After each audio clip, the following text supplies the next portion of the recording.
pendiri bangsa ini. Yang tentu saja bukan saja dari satu golongan atau kelompok saja. Beliau adalah para pendiri bangsa yang telah berjuang dengan susah payah, dengan pengorbanan yang sangat luar biasa. Sehingga bangsa dan negara ini diwariskan seperti yang kita bisa nikmati sampai saat ini, itu adalah diletakkan fondasinya oleh para pendiri bangsa ini. Ketika itu, mereka tidak berbicara tentang hal agama atau suku atau suatu daerah, melainkan semua sepakat bahwa kita mendirikan negara ini adalah dibangun atas dasar kebersamaan, kemajemukan.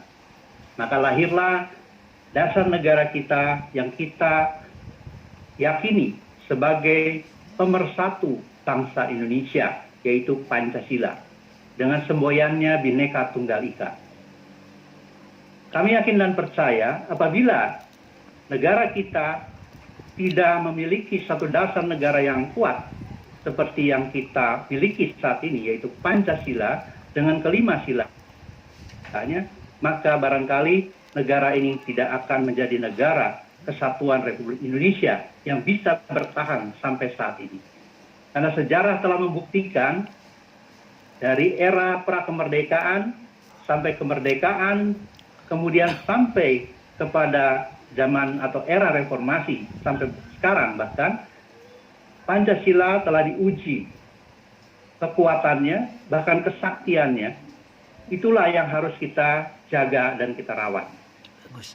Oleh karena itu, sebagai bangsa yang majemuk, mari kita kembalikan dan sekaligus juga kita implementasikan nilai-nilai luhur yang ada di dalam sila-sila Pancasila ini di dalam kehidupan berbangsa dan bernegara.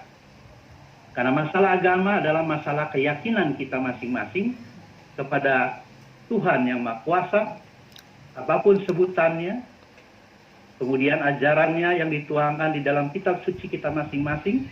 Tetapi kalau kita berbicara tentang kebangsaan, maka kita harus mempunyai pegangan, yaitu Pancasila sebagai dasar negara dan Undang-Undang Dasar 1945 juga merupakan konstitusi yang kita sepakati bersama. Maka dengan demikian, bangsa kita, bangsa Indonesia akan senantiasa kuat dan tidak akan mengalami perpecahan. Itulah harapan kami. Janganlah kita ini mudah terpecah belah seperti pasir yang tercerai-berai.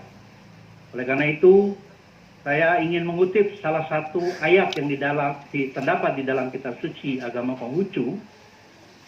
Di sana dijelaskan bahwa kesempatan itu tidak sebanding dengan keuntungan keadaan tempat. Keuntungan keadaan tempat tidak sebanding dengan persatuan orangnya. Ini tersurat di dalam kitab Mengse 1b ayat yang pertama. Jadi apa yang dijelaskan di dalam pasal ini atau ayat ini adalah kita harus bersyukur bahwa bangsa Indonesia telah dikaruniai dengan berbagai hasil atau kekayaan alam yang sangat luar biasa. Justru kekayaan alam kita inilah yang menjadi daya tarik. Bahkan mengapa para penjajah pada waktu itu mereka datang ke sini, bahkan membawa semua hasil bumi kita, karena itu adalah kekayaan dari bangsa kita. Kemudian yang kedua, dengan potensi penduduk yang besar, kita mempunyai sumber daya manusia yang juga sangat luar biasa.